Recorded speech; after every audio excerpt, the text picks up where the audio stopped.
नमस्कार। एनसीईआरटी कक्षा 1 गणित पाठ्य पुस्तक पर आधारित इस प्रशिक्षण के 10वें दिन आप सभी का मैं डॉक्टर नीतू और मेरी पूरी टीम राज्य शिक्षा संस्थान उत्तर प्रदेश प्रयागराज से आप सभी का स्वागत करते हैं।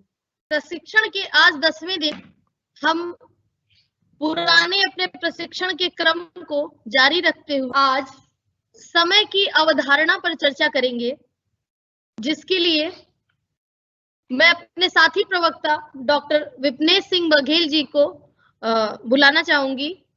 Sir please. Thank you madam. Welcome to all of you.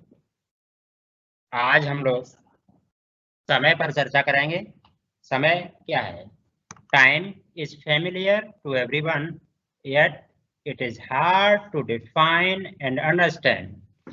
समय की अवधारणा का प्रादुर्भाव कब और कैसे हुआ है, ठीक इस पर बता पाना संभव नहीं है। सिर्फ इसकी एक कल्पना की जा सकती है। समय को लेकर मानव की अनुभूति उसके व्यक्तिगत जीवन और अनुभवों को लेकर है, जिसमें वह सूरज को उदय अस्त होते देखता है, जिसमें व्यक्ति की दिनचर्या सुबह के साथ आरंभ होती है। दैनिक नित्य क्रियाकलापों को खत्म कर काम पर जाना, भोजन करना, दूसरे दायित्वों को निपटाना, फिर शाम होते ही घर लौटकर रात्रि विश्राम करना। इस तरह मनुष्य के दिमाग पर समय का जो प्रत्यय बनता है उसे हम भौतिक समय कहते हैं। अर्थात मनुष्य की संपूर्ण दिनचर्या भौतिक समय के साथ एक संवाद मात्र है। Physicists define time as the progression of events from the past to the present into the future. अर्थात दो घटनाओं का अंतराल, किन्हीं भी दो घटनाओं का अंतराल, चाहे वो पास्ट से प्रेजेंट का हो या प्रेजेंट से वर्तमान का हो, प्रेजेंट और वर्तमान एक ही बात है, प्रेजेंट से फ्यूचर का हो, यह सब समय ही है। दो घटनाओं का अंतराल समय की प्रतीतियों को जन्म देता है। दो घटनाओं के अंतराल को हम समय कह सकते हैं। समय एक उद्गामी अवधारणा है।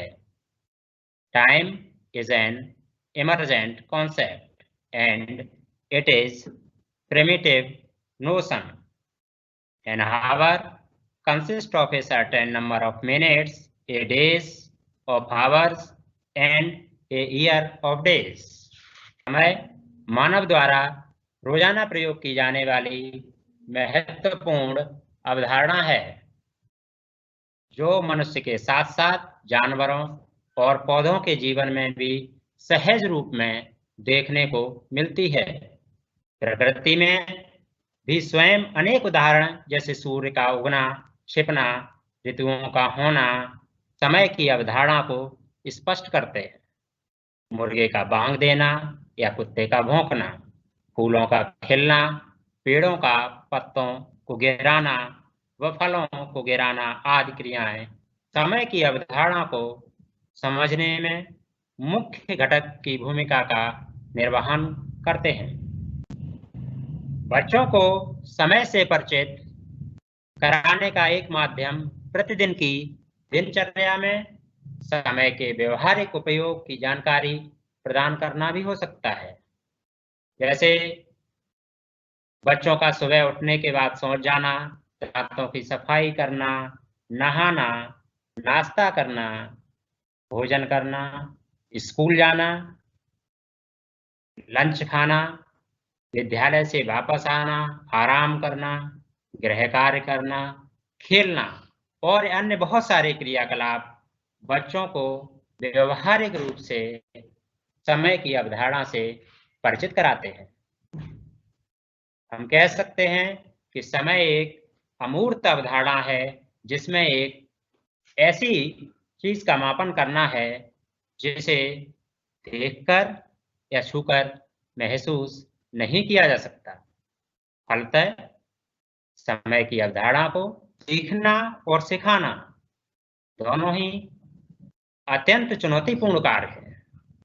समय की अवधारणा को स्पष्ट करने के लिए ऐसी गतिविधियों का प्रयोग करना चाहिए जिनकी सहायता से बच्चे पहले, बाद में या किसी कार्य को पूरा करने में लगे हुए कम समय या अधिक समय की समझ को विकसित किया जा सके। प्राथमिक लेवल पर अच्छाई के लिए हमें केवल समय की अवधारणा से परिचित कराना है। इसके लिए कक्षा 1 के छात्रों के लिए हमारे उद्देश्य कुछ इस प्रकार से हो सकते हैं। समय से संबंधित शब्दावली, सुबह, दोपहर, रात, आज, कल, कम समय, अधिक समय को समझना एवं उनका दिनचर्या में प्रयोग करना सीख सकें। अपने विद्यालय की दिनचर्या के क्रियाकलापों का क्रम निर्धारण कर सकें, उन्हें सीख सकें। दिन में घटित होने वाले क्रियाकलापों के संबंध में बात या पहले जैसे शब्दों का प्रयोग कर सकें। किसी भी घटना के घटित होने को बीते हुए कल, आने वाले कल से जोड़कर उनको क्रमबद्ध कर सकें, उनके क्रम को निर्धारित कर सकें। बच्चों के मध्य समय की गणितीय या मानक अवधारणा का समावेशन करना भी हमारा उद्देश्य होगा।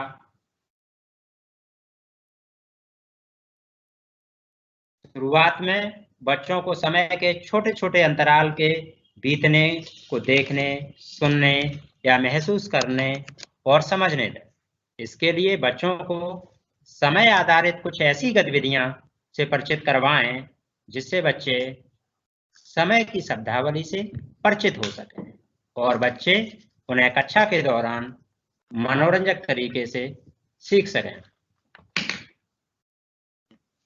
कक्षा में जब भी कक्षा 1 का विद्यार्थी बच्चा विद्यालय आता है तो वह जो भी क्रियाकलाप हमने अभी बताए उन सब के बारे में वह सामान्य जानकारी रखता है कि कब उठना है, कब विद्यालय जाना है, कब खाना है, ये सब जानता है। और कक्षा में पढ़ाने से पहले हमें यानी शिक्षक को कुछ तैयारी करके आना होता है, जिसके लिए कक्षा को अच्छे तरीके से संचालित करने के लिए, बच्चों को मनोरंजक पूर्ण शिक्षा देने के लिए हमें कुछ सहायक सामग्रियों की आवश्यकता होती है, जिसे हम TLM भी कहते हैं। TLM is commonly used word in the field of education. It is supportive material for teaching used in the class. It may be games, flashcards, animated things of classrooms and also students as well as teacher. यानी कि छात्र भी एक TLM के रूप में हो सकते हैं और स्वयं शिक्षक भी एक TLM हो सकता है।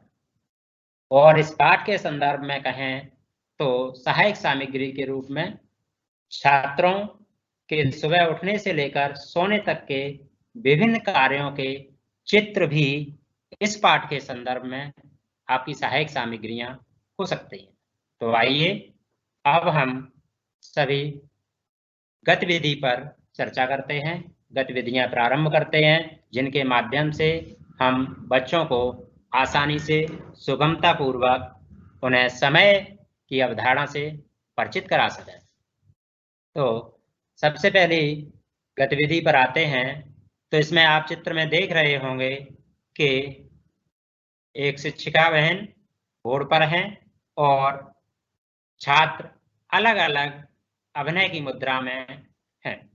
इसके लिए कक्षा कक्ष के छात्रों से अभिनय की अवस्थाओं में बैठाकर या खड़ा कर समय की अवधारणा को हम समझा सकते हैं।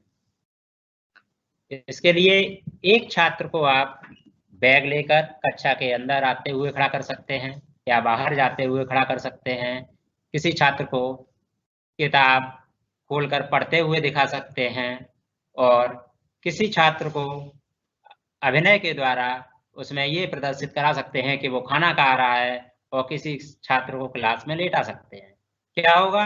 बच्चों को ये क्रियाकलाप करने में बड़ा ही आनंद आएगा और आप इसके द्वारा ये आप बता सकते हैं उन्हें कि ये किस समय का कार्य है, ये किस समय का कार्य है। उन्हें उनके क्रम के अनुसार, छात्रों को समय के अनुसार उनके क्रम को पहचानने के लिए कह सकते हैं कि सबसे पहले ये काम किया जाता है, उसके बाद ये करते हैं, उसके बाद ये कार्य करते हैं। और ये छात्र हो सकता है कहीं न बता पाए कोई छात्र, तो आप उनकी सहायता कर सकते हैं। आप पाठ्य पुस्तक पर चर्चा करते हैं हमारी एनसीईआरटी की पाठ्य पुस्तक में पूरी दिनचर्या को वर्णित किया गया है, जैसा कि आप स्लाइड में देख भी रहे हैं। सुबह सुबह पहला चित्र जो है वो सुबह सुबह स्कूल के लिए उठना है, उठने से संबंधित है। उसके बाद वो नाश्ता करता है, विद्यार्थी या कोई भी बालक जो विद्यालय जाता है सुबह सुबह नाश्ता करता है। नाश्ता करने के बाद स्कूल में शिक्षा ग्रहण कर रहा है। फिर दोपहर में भोजन को प्रदर्शित करता हुआ चित्र है, खेलता हुआ एक चित्र है, पढ़ाई करते हुए, अध्ययन करते हुए और शाम को सोने का एक चित्र है। हम उन्हें यह बता सकते हैं कि ये कार्य कब किया जाता है, यानी उन्हें समय की अवधारणा से परिचित करा सकते हैं। अब आप सोच रहे होंगे कि समय को देखना या ये कब बताएंगे, तो समय देखना हमारे कक्षा 1 की पाठ्यपुस्तक में नहीं है। हम उन्हें इन्हीं गतिविधियों के माध्यम से, इन्हीं क्रियाकलापों के माध्यम से उन्हें समय की अवधारणा से परिचित कराएंगे। अब उनसे अभ्यास भी कराया जा सकता है, जैसे प्रातः के क्रियाकलाप पर निशान लगाइए। बहुत सारे चित्र दे दिए, अब उनसे पूछा गया कि प्रातः के काल का क्रियाकलाप कौन सा होगा हमारा, उस पर निशान लगाइएगा। तो आप देख रहे होंगे इसमें विभिन्न चित्र दिए हुए हैं। इनमें से प्रातः काल के क्रियाकलाप पर निशान लगाने को कह सकते हैं बच्चे से। ऐसे ही सायंकाल के क्रियाकलाप का निशान लगाने को कह सकते हैं और विद्यालय जाते हुए चित्र पूछ सकते हैं कि विद्यालय जाते समय का कौन सा चित्र है या खेलते समय कौन सा चित्र है, सोने का कौन सा चित्र है। इस तरह से उनसे पूछ सकते हैं।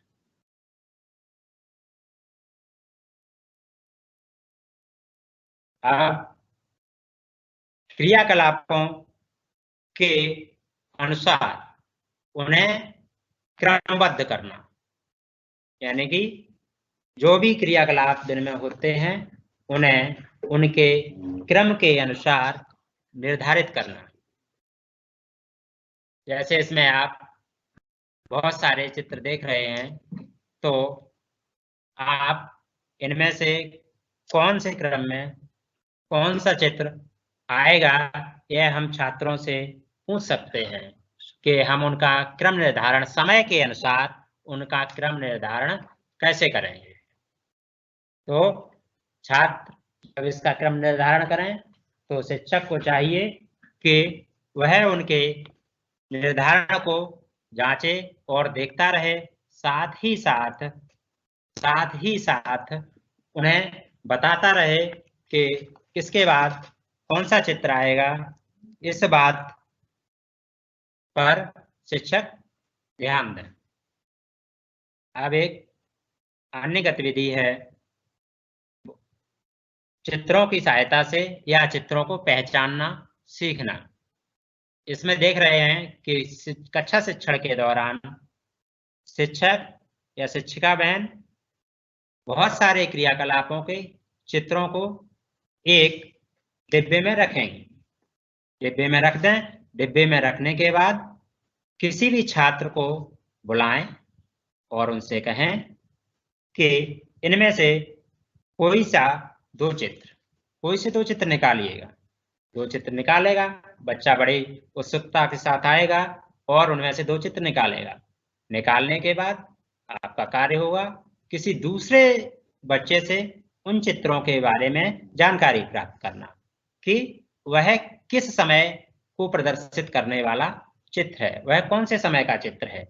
जो चित्र निकालेगा और उसके समय को बताएगा कि ये सुबह का है या शाम का है या दोपहर के क्रियाकलाप को प्रदर्शित कर रहा है या पढ़ते समय है। इस तरह से बच्चों को हम समय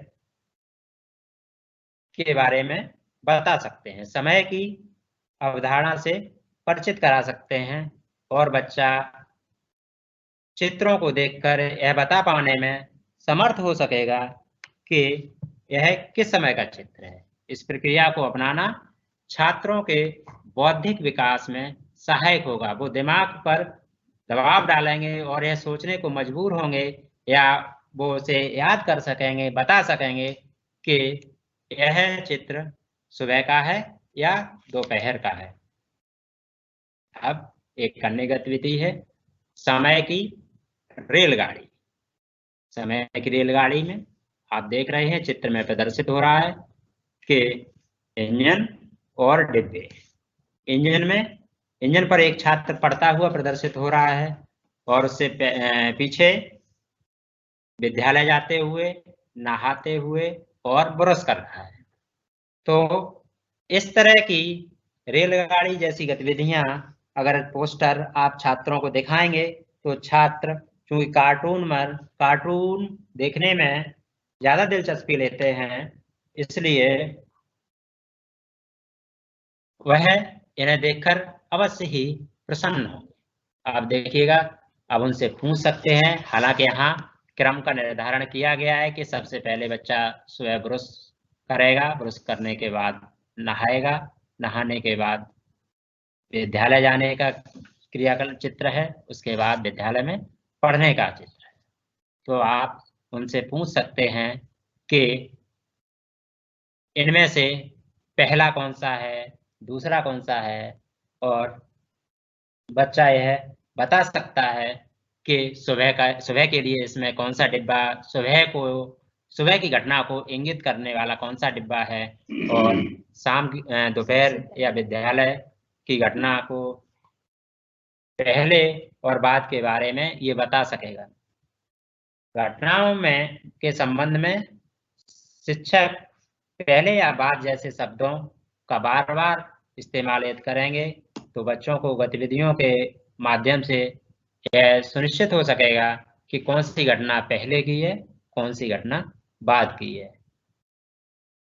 इसी तरह से प्रार्थना के बाद या प्रार्थना के समय भी उनसे बात करके कह सकते हैं कि प्रार्थना के बाद हम लोग कहानी सुनेंगे या कविता सुनेंगे या खाना खाने के बाद खेल खेलेंगे या विद्यालय आने से पहले हम सुबह नाश्ता करके आएंगे। यानी कि इससे बाद या पहले, समय के बिंदु बाद या पहले की अवधारणा को वह सीख सकेंगे। इसी तरह से एक अन्य गतिविधि भी है जिसमें हम बच्चों को समाचार सुना सकते हैं। समाचार सुनाने की गतिविधि कर सकते हैं। इसके लिए शिक्षक कहानियां सुनाने या पीछे की यानी कि पास्ट की जानकारियों को साझा कर कम समय के संबंध में बीते हुए कल, आज और आने वाले कल से परिचित करा सकते हैं। जैसे कल हमने बैट बॉल खेला था और आज हम लूडो खेलेंगे। कल हमने एक कहानी भी सुनी थी, क्या वह आपको पसंद आई थी? इस तरह से हम उनसे पूछ सकते हैं, कल हमने जो कहानी सुनी थी या जो कविता सुनी थी, क्या वो आपको पसंद आई? और आज हम लूडो खेलेंगे, क्या वह आपको पसंद आएगा? इस तरह से हम उन्हें कल, बीते हुए कल या आज के बारे में बता सकते हैं। ऐसे ही हम उनसे और भी पूछ सकते हैं या बता सकते हैं उन्हें कि आने वाले कल को हम एक नया खेल खेलेंगे।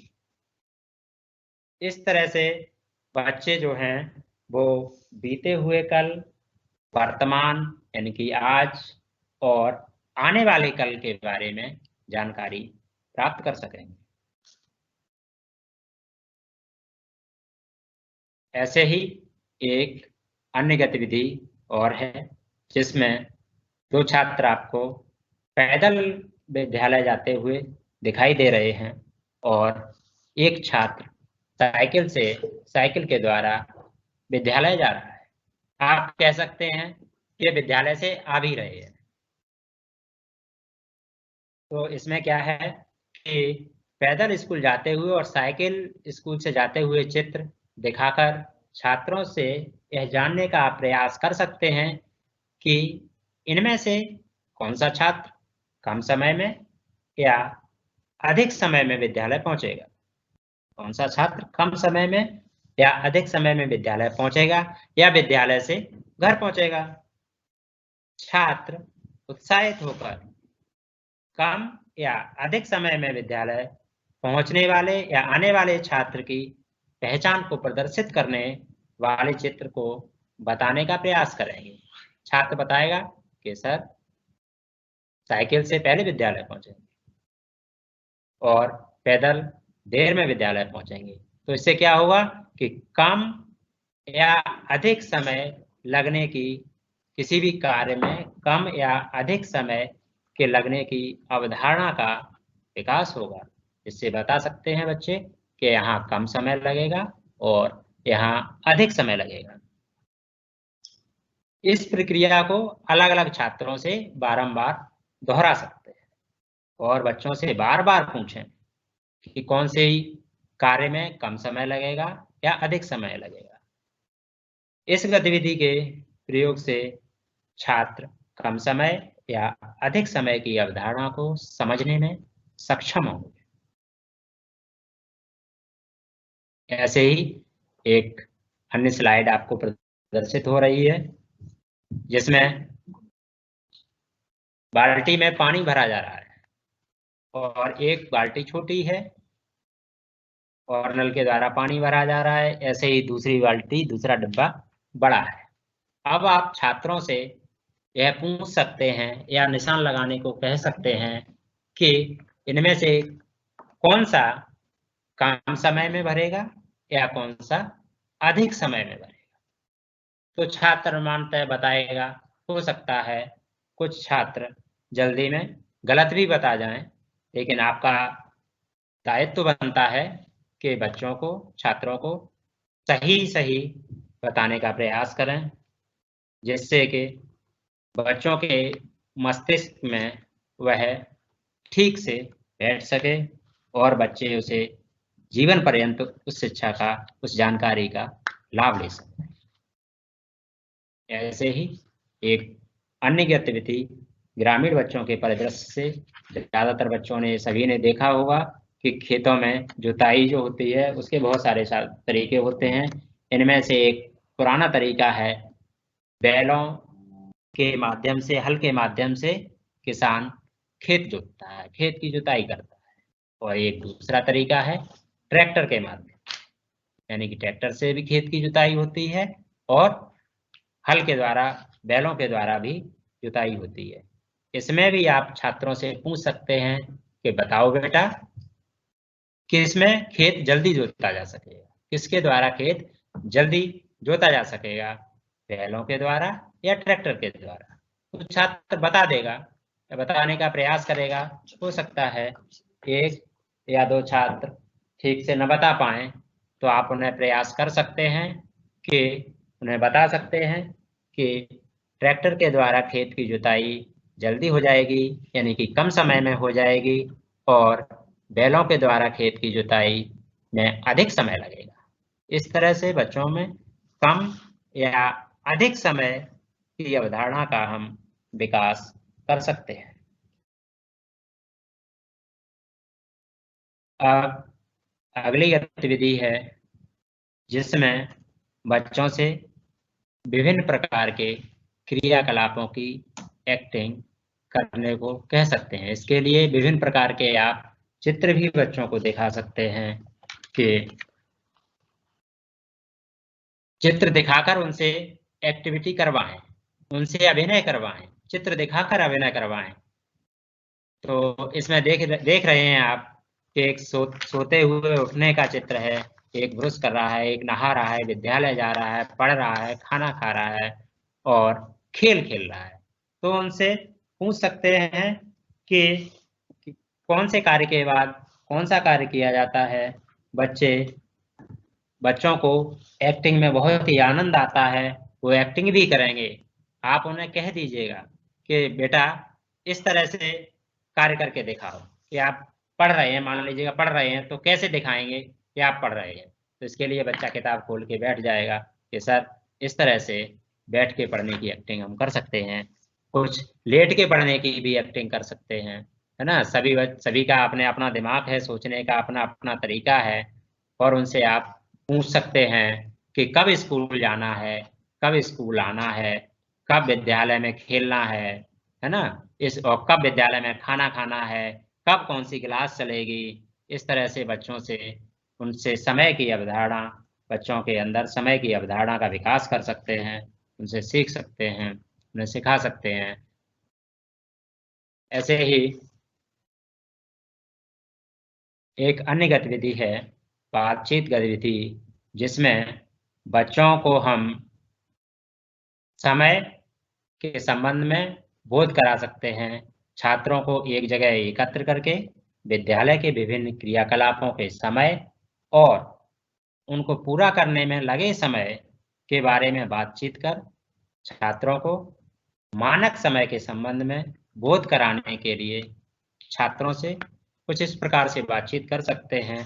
उन्हें बता सकते हैं कि विद्यालय के लिए हम सुबह 7:30 पर चलते हैं, 7:30 पर चलते हैं।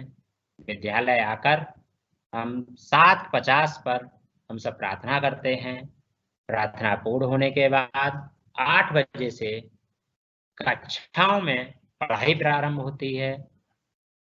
प्रार्थना पूरी होने में लगा समय लगभग 10 मिनट है। खाने की छुट्टी 10:30 पर होती है। इस तरह से हम बच्चों के मध्य समय के बारे में बातचीत कर सकते हैं। शिक्षक बातचीत में लगातार बार बार समय व समय बीतने का उल्लेख कर समय की मानक अवधारणा से परिचित करा सकते हैं। इसी तरह से एक अन्य गतिविधि है प्रदर्शनी घड़ी का चित्र। इसके लिए क्या करें, आप कक्षा में एक बोर्ड पर घड़ी बना दें और उसमें घंटे व मिनट की सुइयां बनाएं। छोटी सुई, सेकंड वाली सुई न बनाएं जिससे कि उन्हें कंफ्यूजन क्रिएट हो। आप केवल 2 सुइयां बना सकते हैं, घंटे और मिनट की, और बच्चों को घंटे और मिनट की सुइयों से परिचित कराएं। उन्हें बताएं कि बेटा ये सुई घंटे की सुई है, ये सुई मिनट की सुई है। हमें समय देखना नहीं बताना है, हमें समय देखने के लिए जो भी महत्वपूर्ण बिंदु हैं उन्हें बताना है। अभी इस स्तर पर केवल हमें समय देखने के लिए जिनकी भी आवश्यकता होती है उनसे परिचित कराना है। आप उन्हें मिनट और घंटे की सुई से परिचित कराएं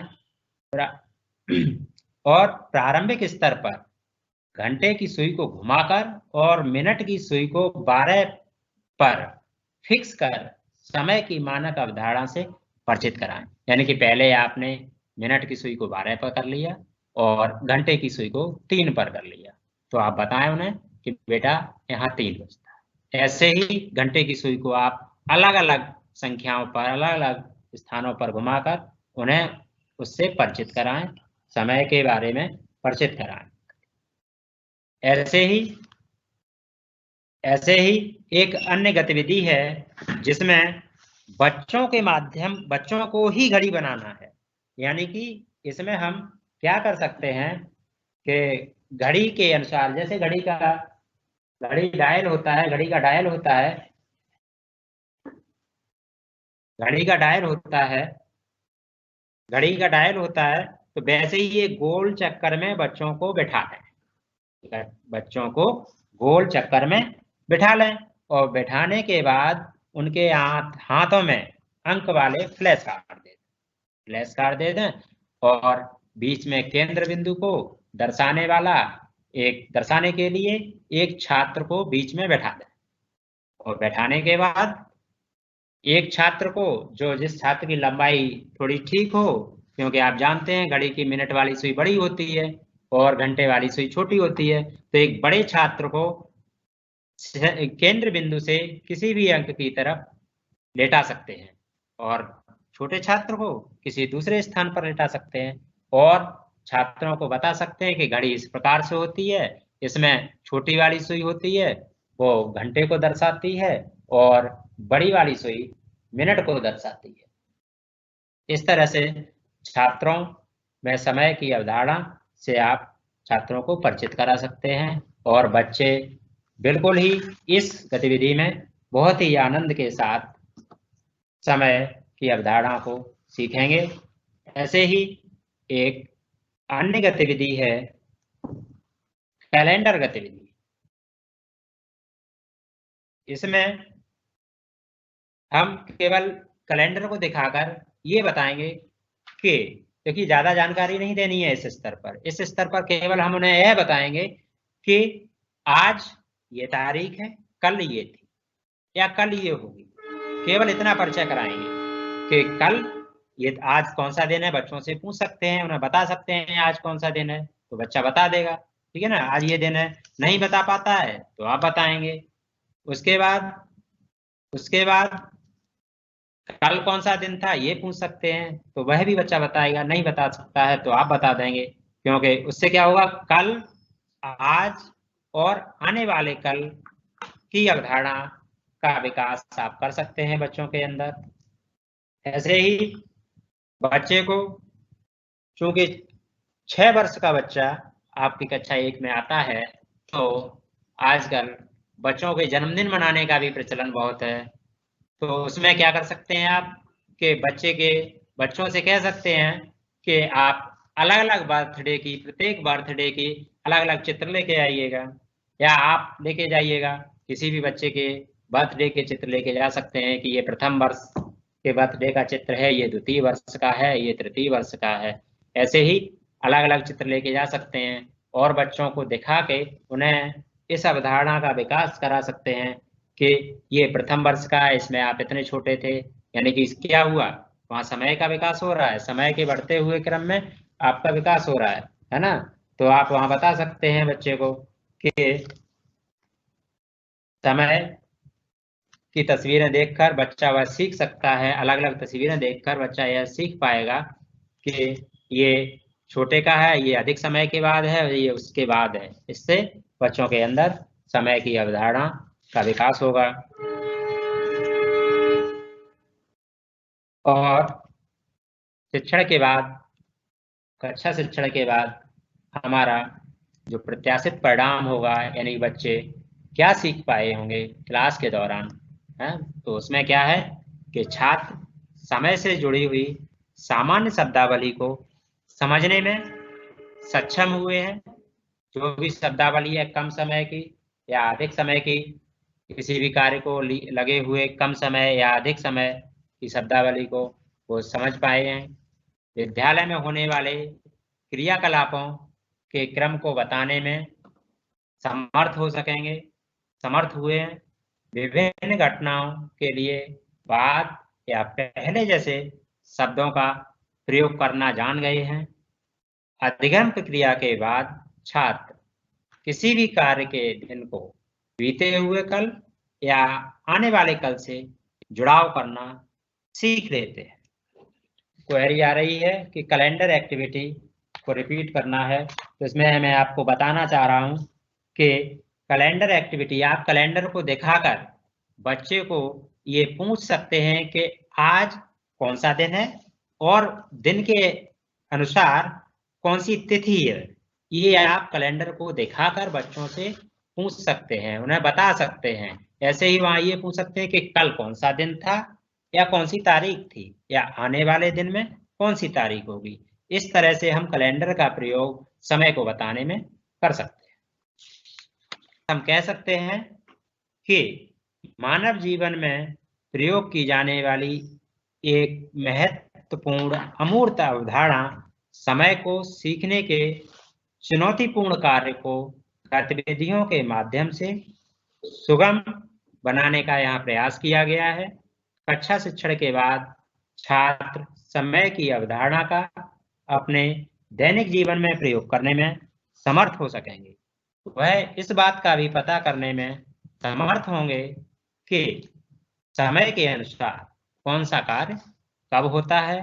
प्रकृति में होने वाली विभिन्न घटनाओं में समय की अवधारणा को समझने में सक्षम होंगे तथा छात्रों का बौद्धिक मानसिक विकास भी होगा। धन्यवाद।